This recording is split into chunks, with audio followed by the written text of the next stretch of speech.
Bom, pessoal, bem-vindos aqui a mais uma entrevista com Asas. Estou muito feliz de estar aqui com vocês de novo e a pedidos, inclusive, trazendo novamente o meu amigo, nosso convidado, Shlomo Eres, direto de Israel, falando com a gente aqui a respeito da indústria de defesa brasileira e um pouco a respeito de uma das suas mais importantes protagonistas, a AEL Sistemas. Shlomo, seja bem-vindo aí de novo para mais uma conversa aí com a gente. Muito obrigado. Eu queria começar te perguntando a respeito de como, porque quando eu te conheci, você era o chefe do escritório da Elbit e no Rio de Janeiro, né? Eu queria começar te perguntando como nasceu, como foi o surgimento da AEL Sistemas, a empresa que existe hoje, né? Certo. A AEL Sistemas começa uma história bem antiga, eu diria.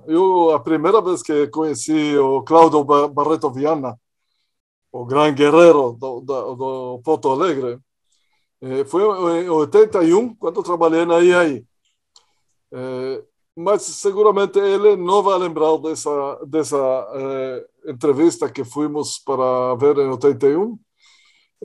Só que no 86, quando comecei a trabalhar com a ELOP, e temos o programa AMX na frente, com HUD, que instalamos, que assinamos o contrato em 88, o parceiro da ELOP daquela época foi a Aeroeletrônica. Naqueles tempos se chamava Eletrônica, que era parte do grupo Aeromot.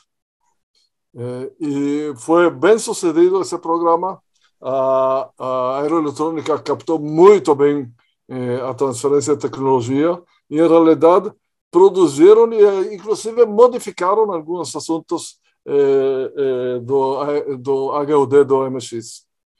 Esse aspecto ficou na minha cabeça muito bem.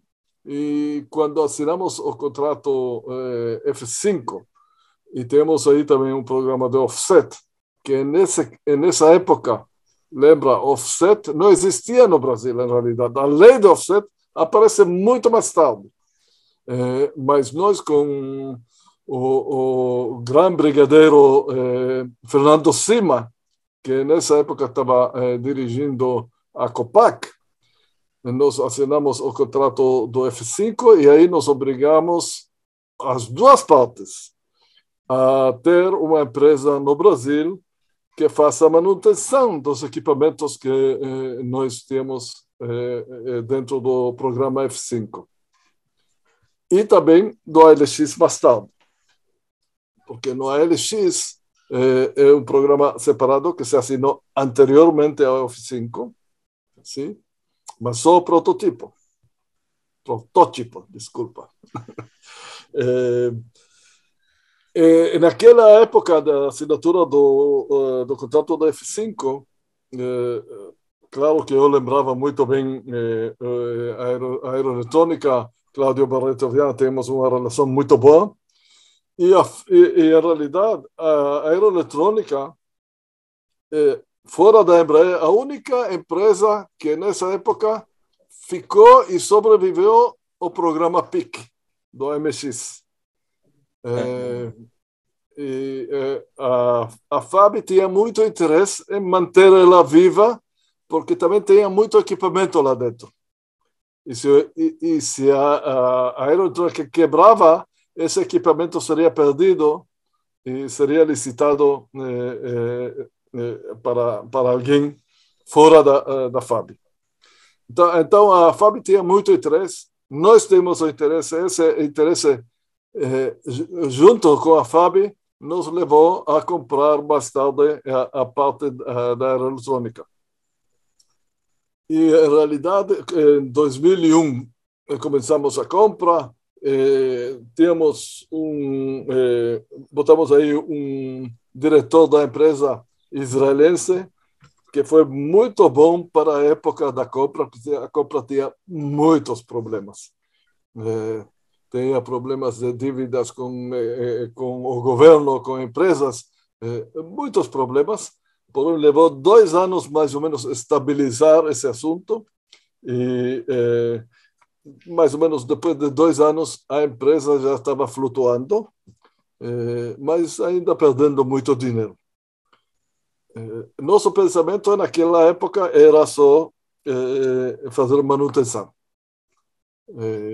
Após botamos depois de 2 anos tiramos o israelense, que foi muito bom na época, e botamos um brasileiro a encabeçar a empresa. Em 2005 já não dava mais manter o diretor-geral e decidimos botar ele fora. Em 2005 me ofereceram, mas meu chefe, me ofereceram a dirigir a empresa, mas meu chefe, que era outro departamento da Elbit, era do corporate, não aceitou. Ele queria que eu ficasse com ele, e aí me trasladei para Chile. Me lembro de uma anécdota. Me encontrei, acho que foi na FIDAE ou alguma coisa assim, com o brigadeiro Saito. E Saito me disse: você nos deixou só em Brasil. Então eu disse para ele: se você vai ser comandante da Força Aérea, eu vou voltar para ele.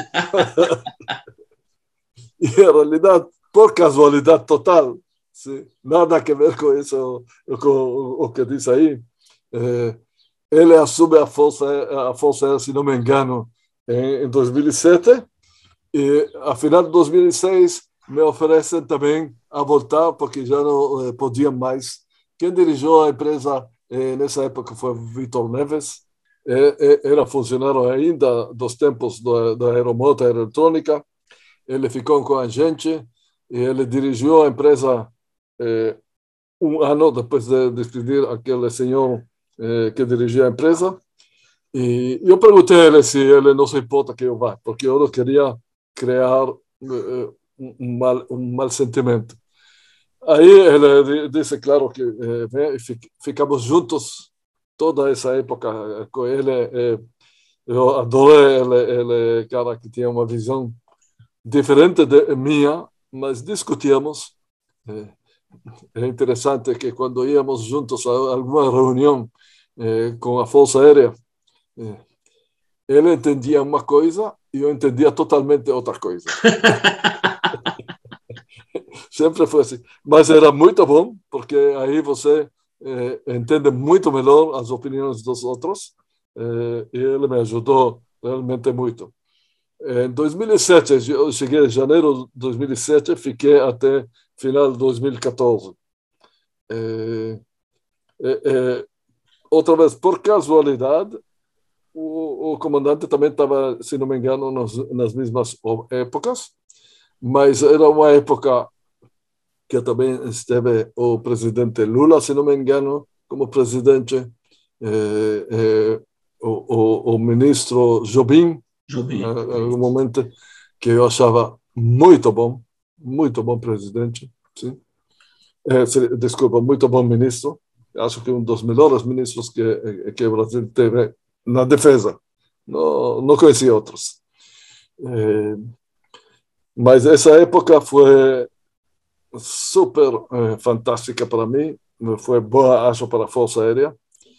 E após 1 ano que eu estava lá, menos de 1 ano, decidimos enviar engenheiros novinhos, creme de la crema do Grande Rio do Sul e de outros estados aí ao lado, para vir a Israel.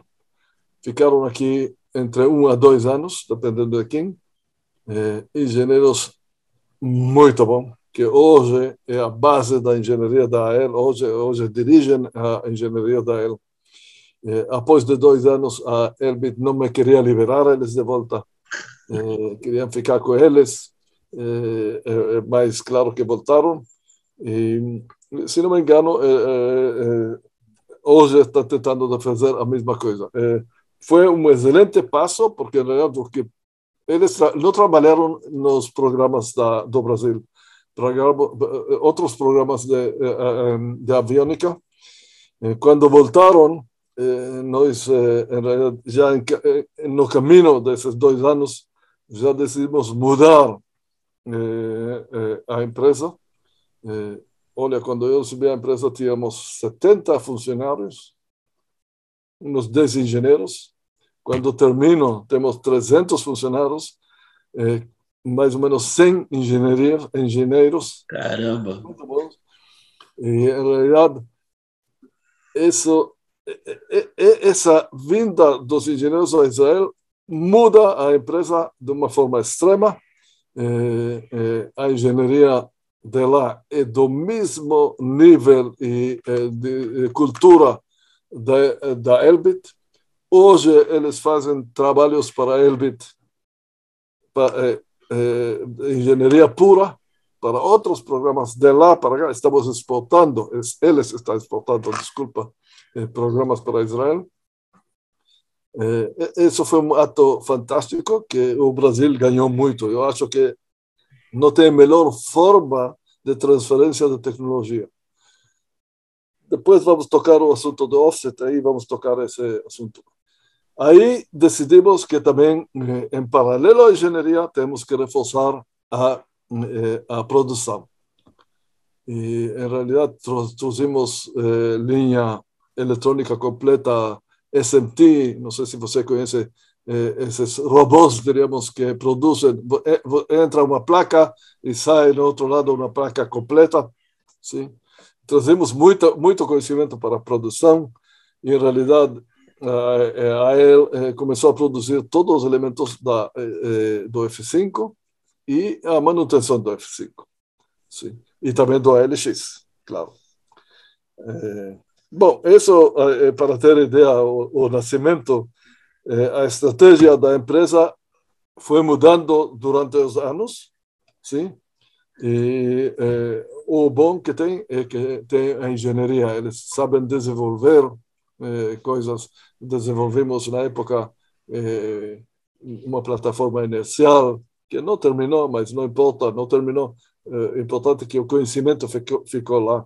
E eles têm capacidades enormes. Também fizemos um acordo durante a época com o governo do Rio Grande do Sul para estabilizar um centro espacial que no final politicamente mataram esse assunto, mas ainda pode recriar isso. Bom, isso aí, mais ou menos, a ele.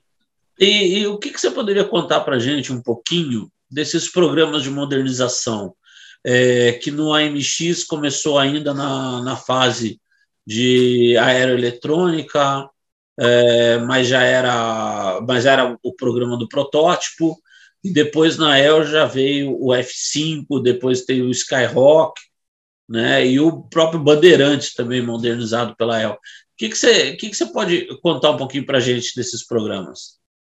O primeiro, vou começar um pouco diferente. Quando comecei a trabalhar na Elbit em 96, começamos a ver os programas que tem a Copac. Em realidade, eu conheci a Copac já no programa AMX, nos anos 88, 89. Em realidade, eu vivi na Copac muito mais que outros brasileiros aí. Mas em 96, quando entrei a Elbit, decidimos junto ao presidente da Elbit que o Brasil é um país estratégico para a Elbit, e aí a Elbit muda um pouco a cabeça e dá um foco muito maior a Brasil.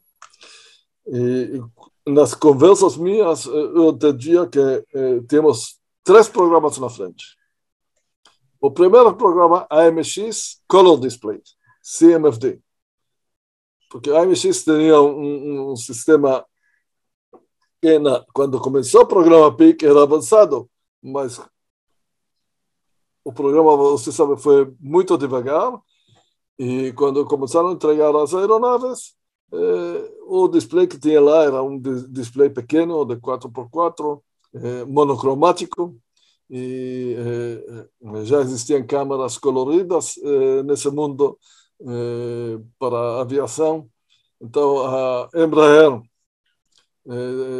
decidiu fazer, junto com a Copac, claro, com a FAB, trocar aquele display para um display 5x5, um pouco maior, sim, e colorido. Essa concorrência começa aí mais ou menos 96, 97, sim. O segundo programa era o ALX, Super Tucano. Outra vez, quando sai o RFP, nós já estamos bem engajados aí com a Embraer, falando com a Embraer, mas a aviônica que sai nesse programa é aviônica simples. Todos relógios. Um monte de relógios no cockpit, porque essa aeronave era para voar acima dos territórios brasileiros, que é todo selva, sim? Que é mais perigoso voar aí que sobre o oceano, porque no momento que o piloto ejeta lá, ninguém encontra mais. Então, eles tinham muitos backups, muitos relógios duplos, etc. Mas nós concorrimos e assinamos esse contrato tal como dizia o RFP. Eu me lembro que nas negociações aí já encontramos por primeira vez o famoso Coronel Marcelo. Não sei se você escutou alguma vez, ele trabalhava na Copac, mas era um negociador de primeira. Você nem imagina, nos fez uma dura vida durante esse programa e o F5. Mas foi muito bom para a FAB, esse senhor. Que Deus que passe descanse, né? Ele já passou para outro mundo. E ele, bom, aí me lembro bem da concorrência final e do bafo, do Best and Final, que se entregou em uma ata muito especial, onde estava a Jack Marconi, os franceses, e aí e nós. E cada um entregava um documento preparado, fantástico. Eu cheguei com uma bolsa de nylon, sim, e entreguei todo o pacote de documentos e fomos selecionados. Após alguns meses trabalhando junto com a Embraer, e nessa época muito amigavelmente, realmente foi uma época muito boa entre as empresas, convencimos a Embraer a trocar a aviônica de relógios para uma aviônica avançada, junto com a FAB. Sempre a FAB acompanhava todo o processo, a FAB aceitou, e em realidade o Super Tucano protótipo recebe uma aviônica que naquela época era a melhor aviônica do mundo, muito melhor que a da F-16. A F-16 tinha, por exemplo, displays pequenos, monocromáticos, 4x4, e nós temos aqui dois displays 6x8 e um display pequeno para 5x7 para assuntos da turbina. Então, em realidade, a Embraer e a FAB recebem um protótipo de primeira com a aviônica, mas se desenvolve todo o programa, tudo bem, mas não se assina ainda a série. Mas aí chega o terceiro programa, que é o F5. A modernização do F5 foi uma ideia muito antiga da FAB. Eu acho que em 87 já estavam pensando para modernizar, acho que por aí, no CTA estavam pensando em modernizar. Mas FAB, como todas aeronáuticas do mundo, sempre há problemas de prioridade e dinheiro é um assunto problemático. Bom, sai o RFP mais ou menos em 98 ou 99, sim, e depois de uma estudo muito duro da FAB. Ela visitou todas as empresas que estavam oferecendo alguma coisa. No final, faz um bafo entre nós e a IAI, a indústria aeronáutica, e a FAB decide tomar a parte da Elbit, que já tinha um programa similar na Singapura. Sim. Bom, esses são os programas básicos onde nós apontamos. Agora, com o tempo passar, e quando eu chego a Porto Alegre, para a empresa AEL, aí, depois de ter os engenheiros de volta,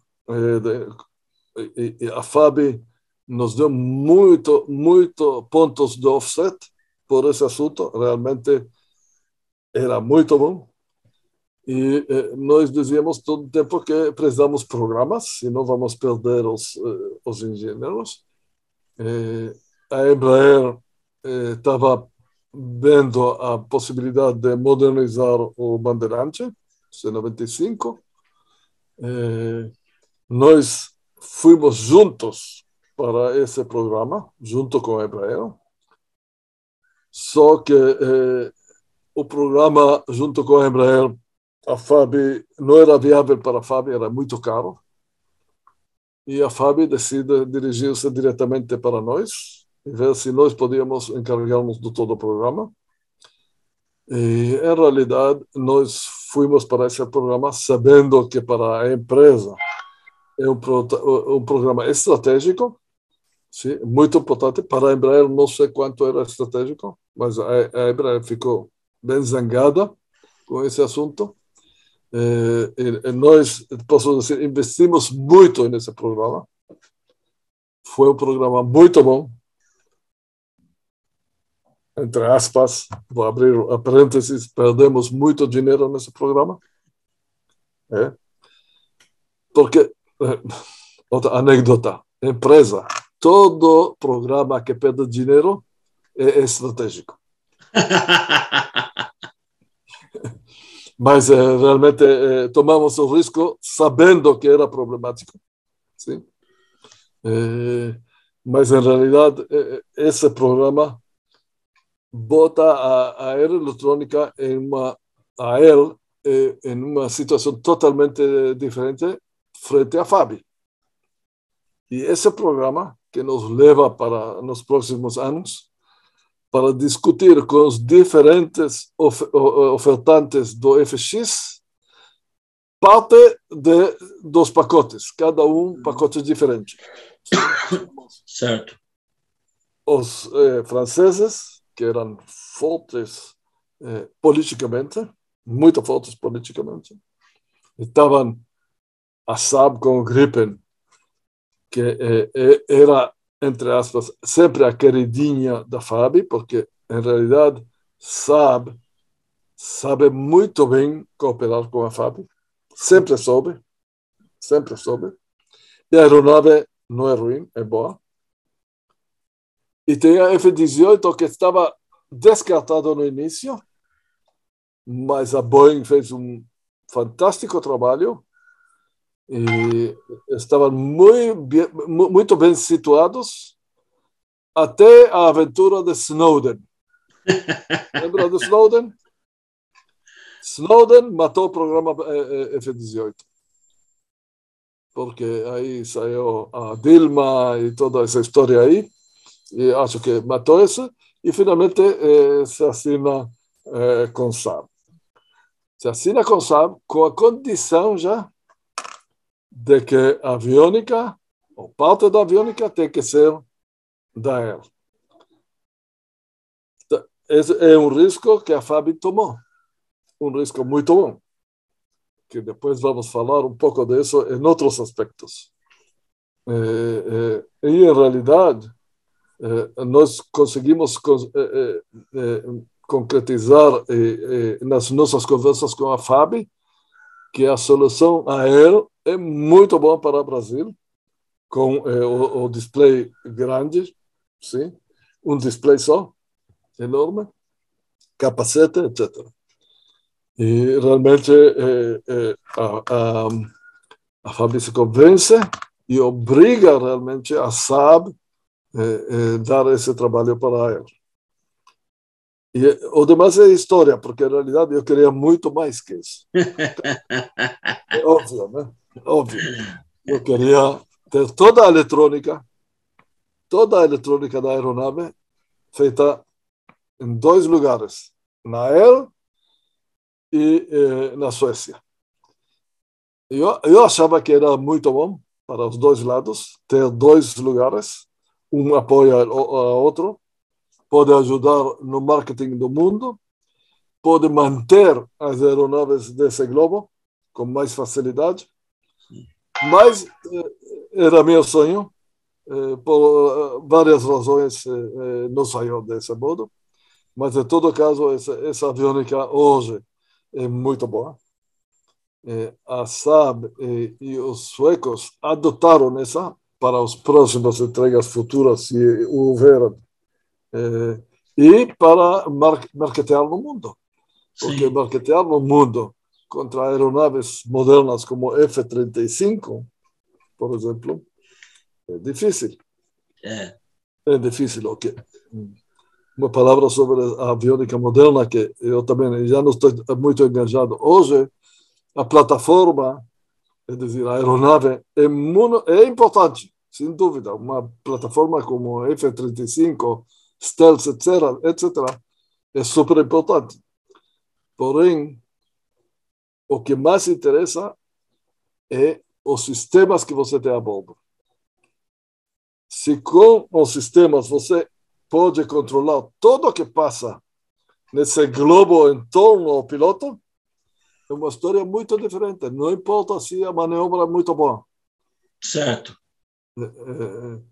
Em realidade, quando você tem um sistema muito amplo, você precisa também um apoio da Força Aérea, que tem trabalhar como conjunto inteiro, com data link, etc. E o Brasil está avançando nessa direção muito bem. Está avançando. Eu acho que esse assunto dos programas. Perfeito. Agora, então, a gente falou aí dessa questão do offset, né? E da política brasileira para a indústria de defesa. Eu queria, então, que você, com toda a sua experiência de tantos anos trabalhando aqui no Brasil, né, com as Forças Armadas e tudo, eu queria que você falasse um pouquinho disso.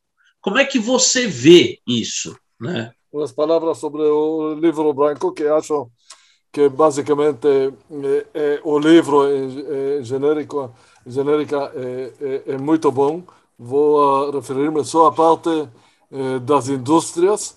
Eu acho que o livro branco tem uma boa base também para as indústrias, só que acho que uma parte delas, na definição da empresa estratégica de defesa, acho que tem um erro. Outra vez, é minha visão e a ideia pode ser discutida, claro. Aí, na empresa estratégica de defesa, o livro branco define que 60% dos votos do conselho das empresas tem que ser brasileiro. E isso, para mim, outra vez, falando como presidente da AER, é um erro, já que impide as empresas do exterior, ou investidores do exterior, a investir mais de 40% do valor da empresa, o que deixa a empresa fora do controle daquele investidor, daquela empresa do exterior. E o que impede, em realidade, ao investidor a controlar realmente a empresa. E então os empresários não têm muita vontade de fazer esse investimento, sendo que tem algumas empresas que fizeram isso. Mas você vê que aquelas empresas realmente não vão para frente como o investidor queria. E esse é o problema. Eu acho que o sistema americano, nesse caso, muito melhor. Estados Unidos definiu que a empresa pode ser de qualquer um. Claro que não dos inimigos, mas essa é outra história. Qualquer um pode comprar uma empresa estratégica, para dizer, ou de defesa nos Estados Unidos, porém, se ela quer receber programas sensíveis, os diretores que tratam o diretor geral da empresa tem que ser cidadão americano, e todos os que tratam os assuntos sensíveis têm que ser americanos. Ah, certo. E a ideia, em realidade, de criar esse sistema no Brasil era para ter 2, 3 empresas estratégicas no Brasil, onde se pode entregar ou desenvolver elementos ou programas sensíveis para o Brasil, sim. E, em realidade, o que aconteceu é que até agora, não sei, 100, 200, 300 empresas estratégicas e todas pequenininhas, que não podem realmente. Então, isso eu acho que tem que mudar. Mudar a forma de pensar, a forma de fazer. A cadeia logística que traz isso atrás também, ela define que se a cadeia logística, os que estão embaixo, os subcontratados da empresa líder desse assunto sensível, teriam facilidades dos impostos, impostos reduzidos. Mas isso não traz benefício ao governo no final, porque qualquer empresa que é a main contractor tem que sobrecarregar pelo menos 20% a subcontratados, em todo caso. Então, você perdeu a vantagem do imposto. É dizer, pode ser que se tem um ganho, mas o ganho é muito pequeno. Então, a cadeia logística não ajuda. O que é importante, sim, é o produto estratégico, empresas de defesa, isso está bem definido. Só o primeiro é de que eu sinto que deveria ser mudado. Agora, disso passou a política do offset. Isso. Quando nós fizemos o contrato do F5, tínhamos um programa de offset muito bom para os dois lados. Nós assinamos o contrato do F5, que levou muito tempo, não importa, e aí assinamos outro contrato do offset. Lembro que nessa época não tinha a lei de offset.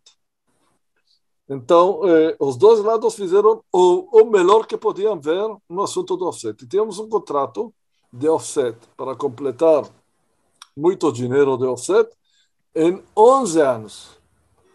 E esse programa de offset que nos permitiu também fazer o assunto dos engenheiros que mandamos fora, porque aí temos ganho para a empresa e ganho no programa do offset, porque valeu muito, muito esse programa em pontos de offset. Hoje tem uma lei de offset que acho que deve ser eliminada e se obrigam a assinar o programa de offset junto com o programa inicial, o programa o programa principal, o que obriga as partes a ceder dos assuntos. E finalmente se completa em coisas que não valem muito. Fazer cursos, fazer coisas. Aí completa de alguma maneira para ter o contrato principal. E acho isso um erro. Em realidade, eu acho todo o sistema offset foi inventado pelos americanos após da Segunda Guerra Mundial. E isso era para fomentar negócios. Essa era a ideia. Para fazer compras de um lado para outro, etc. Com o tempo foi mudando e tentando de fazer coisa melhor. Eu acho que o Brasil não precisa de uma lei. O que precisa é, quando se desenvolve um programa, diríamos o Gripen, o F5, o programas desse volume, o Tamandaré, qualquer desses, tem que obrigar ao main contractor a desenvolver partes de interesses tecnológicos, que o Brasil tem nesse interesse, em 35% do programa. Não é custo, porque aquele main contractor tem que desenvolver algumas coisas num programa. Tem que desenvolver, não é só compra. Sim? Também se compra. Compra no Brasil. Compra no Brasil o desenvolvimento. Compra material no Brasil. É muito melhor que qualquer programa de offset, eu te asseguro isso. Botar isso é uma forma de política contínua nas Forças Armadas. Eu acho que essa é a melhor forma de fazer um offset. Porque, inclusive, por exemplo, eu já vi casos em que, como você falou, né, que parte do programa do offset foi treinar brasileiros, dar cursos, esse tipo de coisa, né? Sim. Só que eu vi casos, por exemplo, programa de offset aqui no Brasil, que o contrator principal estrangeiro, né, cumpriu, vamos dizer assim, essa parte dele, deu os cursos, né, formou as pessoas. Só que, assim, até por questões da economia brasileira, tudo de crises econômicas no Brasil, essas pessoas que receberam esses cursos acabaram indo trabalhar fora do Brasil. Não só isso. Para o Brasil mesmo não houve ganho nenhum. Não só isso. Militar, cada 2, 3 anos, muda de função. E aí, olha, nosso caso, os engenheiros que vieram, estou falando de 2007, 8, 9, até hoje está na empresa e dirige na empresa. Muito obrigado pela entrevista. Obrigado aí pela conversa, como sempre. Não vou afastar a possibilidade da gente ter uma terceira ou quarta conversa aí no futuro. Não vou afastar isso. Não vou afastar isso. Tá? Olha, com muito prazer. Abraço, tá? Obrigado por estar aqui com a gente de novo, hein, Shilom? Tá? Gosto E a muito você de você, da FAB e do Brasileiro. Obrigado, obrigado. E olha, e a você que assistiu aí o programa com a gente, um grande abraço do Brasil e de Israel para vocês aí. Muito obrigado. Até Tchau, tchau. mais. Tchau, tchau.